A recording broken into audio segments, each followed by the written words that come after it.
I'm Quinnell, welcome to the WrestleTalk News. It's Tuesday, you know what that means. It's us talking about how much influence Vince McMahon may have had over the previous night's episode of Raw. For a little while post-WrestleMania, things seem to have settled into somewhat of a routine, with Vince still having the final say on creative and making changes to the show remotely instead of being on-hand backstage or in gorilla position. However, last night's Raw took place in Hartford, Connecticut, which, I'm reliably informed, is very close to both WWE HQ and where Vince lives. So as reported by both PW Insider and Fightful Select, Vince was in fact backstage at Raw, along with a lot of WWE execs. However, the two reports differ on what exactly Vince was doing at the show, with Fightful Select reporting that Vince was in gorilla and changed a significant part of the show a couple of hours before the show went on air, while PW Insider reported that Vince specifically wasn't in gorilla, but reworked the broadcast, which included changing the order of matches and segments. I'm sure they were all great, with no weird pacing issues or breaks in continuity.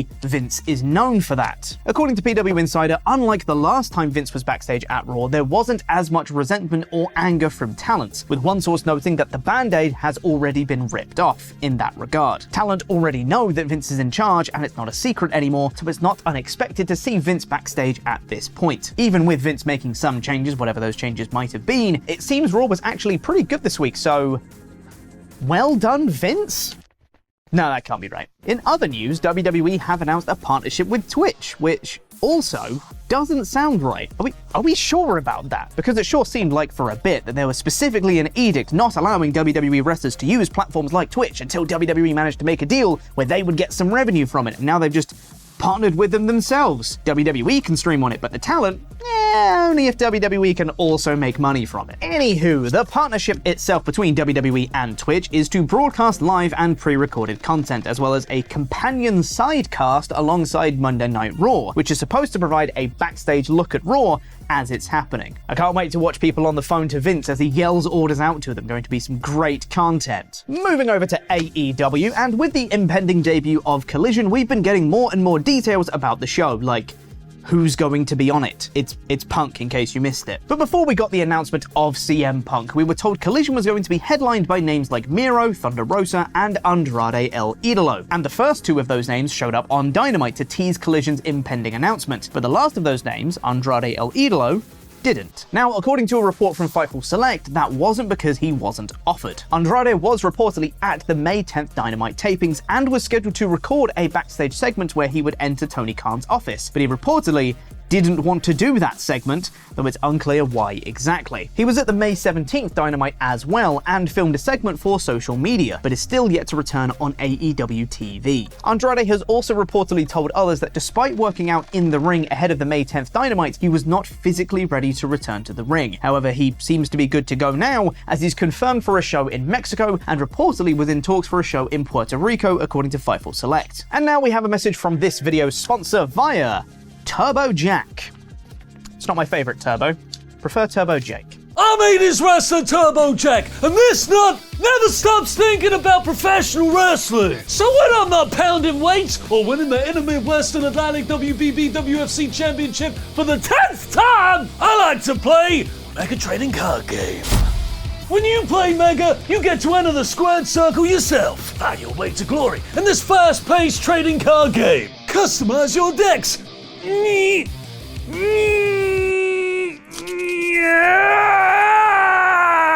Turbo Jack worked that they're actually really easy to open. And collect new wrestlers, attack and strategy cards, and build your perfect moveset. You can even be in a tag team or smash someone through a table in different game modes to keep things fresh. Like I'm gonna put no good Fabian Lenoir through a table the next time I see him. The game comes with 4 starter decks, like Jason Park, Lola Danger, JJ Vice, and my boy Chambers from right here in London, England! I'm all about the cheap bucks, Chambers. The Kickstarter for Mega TCG is live right now. Use our link in the description to get yourself started. So lace up them boots and show the world that just like Turbo Jack, you're Mega!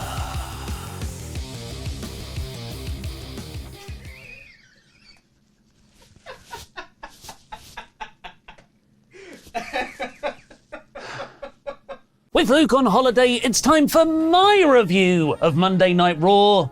in about 5 minutes. I don't know what he's always complaining about. This show was excellent. The show opened on World Heavyweight Champion Seth Rollins cutting an in-ring promo while dressed as his own belt. He was there to promote his main event world title defense later in the show. The first time a world title has been defended on Raw for 2 whole years. It's a great idea to get the new belt over while making it feel distinct from Roman's. Have Seth be a fighting champion, defending it loads on TV, just like when he made the Intercontinental title one of the best parts of Monday Night Rollins in 2018. Or how Orange Cassidy's international title over in AEW has overtaken the TNT title in Prestige by being defended on an almost weekly basis. And his first challenger is the guy who took the pin last week, Damian Priest. Damian and Finn Balor interrupted, where Damian said he doesn't need Judgment Day to beat Seth, and they won't be at ringside. Damian's one-dimensional babyface performance aside, which can be wholly summed up as, "I'm Bad Bunny's friend." The last time he did it, the most interesting part here was how Balor reacted. He was annoyed at Damian saying he was going to go it alone.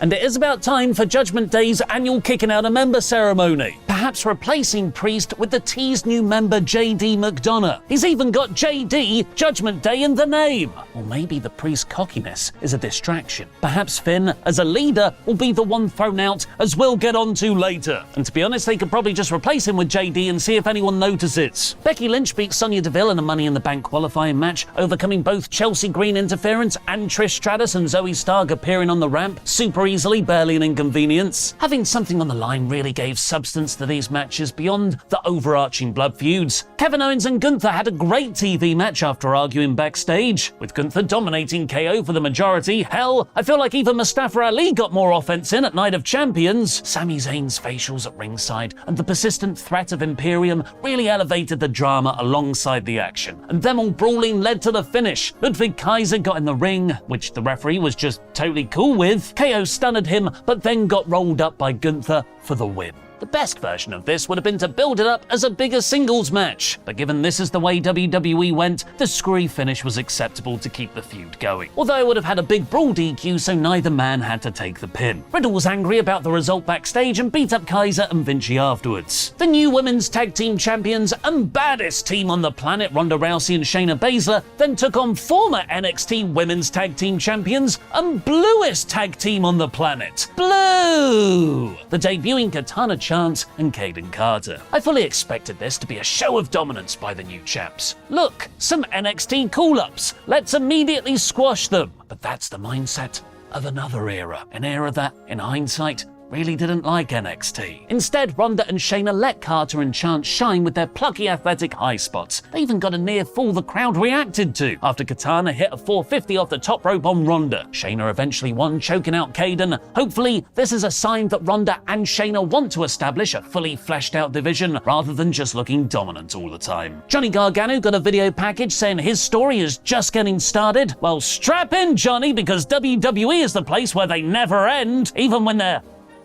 really supposed to. Already qualified for Money in the Bank, Ricochet and Shinsuke Nakamura wrestled a basic match. As it was always obvious, a jealous, not qualified for Money in the Bank Bronson Reed would cause the DQ finish. A lazy way to protect both men, but at least the tsunami is getting increasingly over. Alpha Academy had a fun skip backstage where they're going to start training Maxine for the Viking Raiders and Valhalla feud. Ms. TV hosted Adrenaline in My Soul, something Cody Rhodes, where he had a surprise guest in store while the Beast was in his, quote, annual hibernation phase. Someone else who's had the pressures of being from a wrestling dynasty, Dominic Mysterio. Putting the most hated heel in the company in the ring with the top babyface was a great idea, fueling Dom's mega heat even more when he called Cody a bad father. Cody had his own great lines, saying Dom got a worse prison tattoo than him and that he's Ray's terrible mistake. Dom slapped Cody, then ran away to hide behind Rhea, so Cody knocked out Miz with his titanium wanking arm instead. With reports it's going to be Cody versus Brock at SummerSlam, let's make it Cody versus Dom at Money in the Bank. Oh dear God, no. It's going to be Rhea and Dom versus Cody and Brandy. She's already tweeted, Papa won't hit Mammy,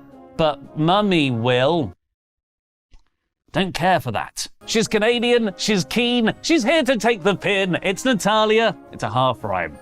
Trish helped Zoe Stark beat Natalya to qualify for Money in the Bank, smartly getting Zoe and Becky in that match. Paul Heyman cut a promo directly to the camera, inviting us to SmackDown to watch Jey Uso finally make his choice and stand by his brother, Solo, to acknowledge his tribal chief. This storyline is so incredibly good. Indus Sher destroyed Cedric Alexander and Shelton Benjamin before the match even begun, so the referee called it off. Hurt Business reunion, yay. Rhea Ripley was announced as WWE's most followed TikTok star. I know they call them followers on TikTok, but for Rhea, I think it's more appropriate to call them subs.